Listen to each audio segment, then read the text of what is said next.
Hello viewers, welcome back to Godfrey Mumbi Academy, and for today I'm going to answer science paper 1, that is physics 2024, question B7, and it is electricity. Okay, so without wasting time, here is the question. So the question reads, figure B7.1 shows a circuit with two resistors in parallel connected to a 10V battery. So here is the diagram. So if you can see very well, we have two resistors.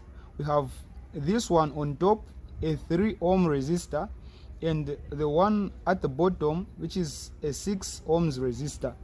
And these two resistors, they are in parallel to each other, and they are connected to a 10 volts battery.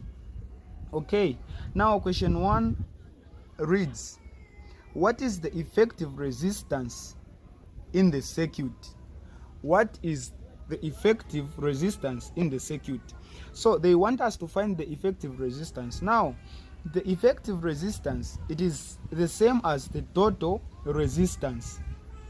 Okay, so the first thing that you have to consider, the first concept, you need to know that the way we find the effective resistance to the resistors that are in parallel, like in our case, it is different from the way we answer them when the resistors are in series circuit.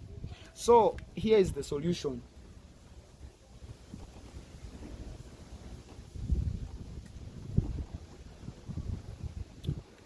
Okay, so question A,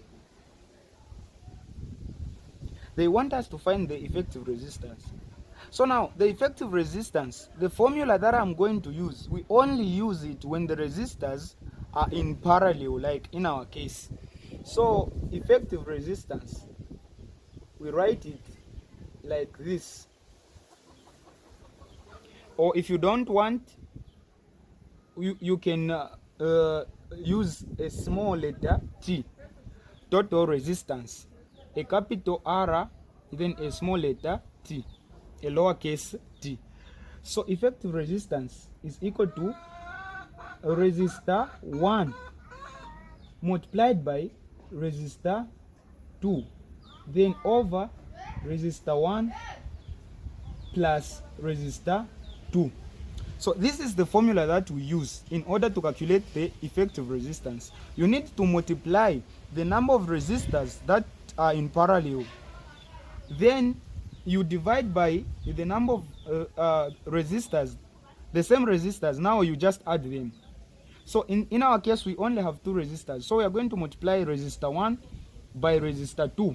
If we had another resistor, we would have multiplied resistor 3 here, but we only have 2, so it is resistor 1 multiplied by resistor 2 over the same resistor 1 now plus resistor 2. So this is the formula that we use. So resistor 1, n of them, if I get 3 as the first resistor, meaning this one will be the second. If I get 6 as the first resistor, this one will be the second. You can use any. So 3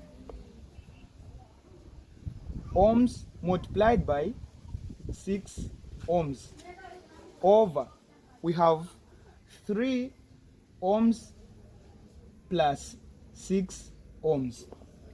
Okay, so now 3 multiplied by 6, it is 18. We are going to have 18 ohms, which we are going to divide by 3 plus 6, which is 9 ohms. And when we divide 18 divided by 9, we are going to have 2.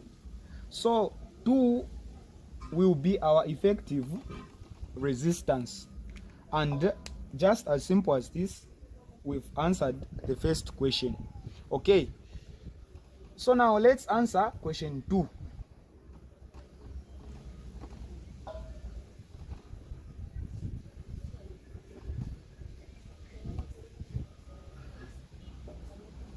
Okay, so question 2 reads, calculate the current flowing from the battery. They want us to calculate the current which is flowing from the battery. Now when you consider the battery, that's where the total current is flowing from. Meaning, when they say calculate the current flowing from the battery, they want us to calculate the total current. Okay, so now the formula that we are going to use, the formula that we use to calculate voltage. So the formula we use to calculate voltage is equal to current multiplied by resistance.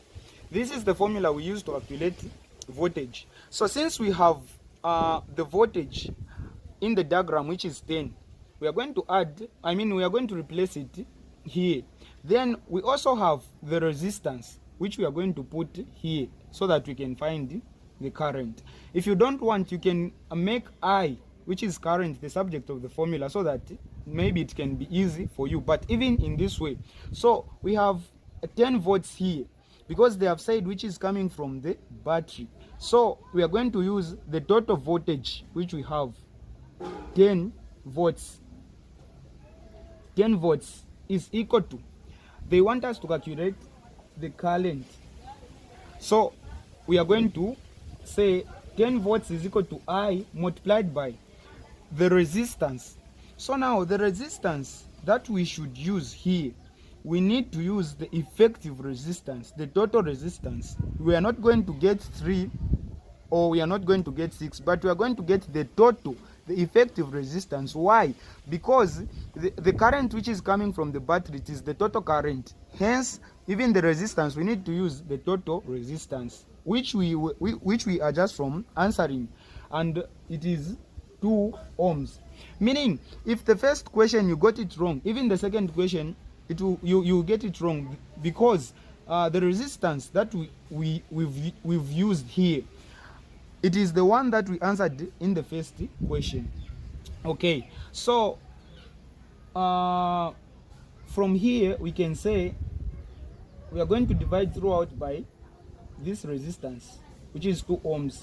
Even here 2 ohms, so that the 2 ohm on top can cancel the 2 ohm at the bottom, and we are going to have 10 volts over 2 ohms, which is equal to I. So now 2 into 10, it is 5. Now what are we answering? They want us to calculate the current, and the SI units for current, it is A, capital letter A. So 2 into 10, it is 5 ampere A, which is equal to current. But most of the people, they don't like to leave it like this. So you can swap the 2, whereby I comes here, then you equate it to 5 amperes, and this is the current. So in this way we have answered question B. This is our current.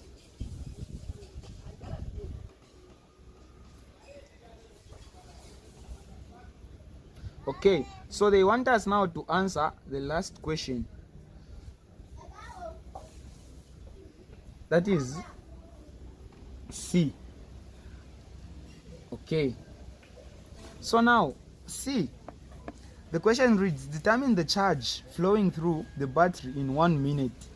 They want us to calculate the charge that is flowing through the battery in 1 minute. Okay, so now the concept that we are going to use here, you just have to know the formula that we use to calculate the charge. And the formula we use to calculate the charge, it is charge. The symbol for charge, it is capital letter Q. This is the symbol for charge. So charge is equal to current multiplied by time. This is the formula that we use to calculate charge. Charge is equal to current multiplied by time, whereby time is always in seconds. So even if the time that they have given you, it is in hours, you have to convert it into seconds, because when we are calculating charge, time must always be in seconds. So charge is equal to current. So the current that we are going to use, it is the same current we are from answering, because the charge they want, it is flowing through the battery, and the current we answered, it was also flowing from the battery, meaning the current we are going to use, it is the one we answered in question 2, the total current.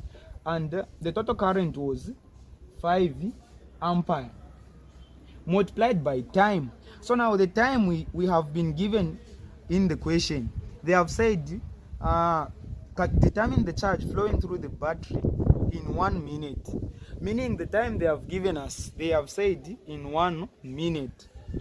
Okay, now like I said, the time must be in seconds and not in minutes or in hours, meaning we are going to convert 1 minute into seconds, and 1 minute into seconds, it is 60 seconds, meaning time here we are going to have 60 seconds, 60 seconds, so that we can have charge is equal to, it is 5 for current multiplied by 60 for time, and 5 multiplied by 60, it is 300. So now the SI units for charge, the SI units for charge, it is capital C, which is coulomb. So whenever you're answering charge, you should use capital T, not a lowercase, a small letter, because that is another thing. But we use a capital C, which shows that we are answering charge. And in this way, we've answered question 7 of 2024 science paper 1. So don't forget to subscribe and like.